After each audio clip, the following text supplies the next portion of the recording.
জনপ্রত্যাশা পূরণে দুর্নীতিমুক্ত থেকে পুলিশকে কাজ করার আহ্বান জানিয়েছেন স্বরাষ্ট্রমন্ত্রী সালাউদ্দিন আহমদ।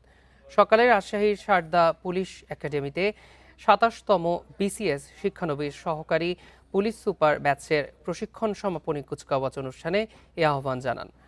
স্বরাষ্ট্রমন্ত্রী বলেন, পুলিশ বাহিনীর সাহসিকতার জন্য পুরস্কার এবং শৃঙ্খলা ভঙ্গের জন্য তিরস্কার নীতি চালু করা হচ্ছে। পুলিশ কোনো বিশেষ দলের বা গোষ্ঠীর লাঠিয়াল বাহিনী নয়, বরং পুলিশ হবে জনগণের বন্ধু। এজন্য বাহিনীর মনোভাব প্রতিষ্ঠা সহ একটি দক্ষ ও আধুনিক আইন শৃঙ্খলা রক্ষাকারী রেইনবো অ্যাক্রোপ্লাস্টে অ্যাক্রিলিক এমালশন থাকায় মুছে ফেলা যায় যে কোনো দাগ সহজেই। রেইনবো পেইন্টস বাহিনী হিসেবে গড়ে তুলতে সরকার জনবল বৃদ্ধি সহ নানা উদ্যোগ নিয়েছে।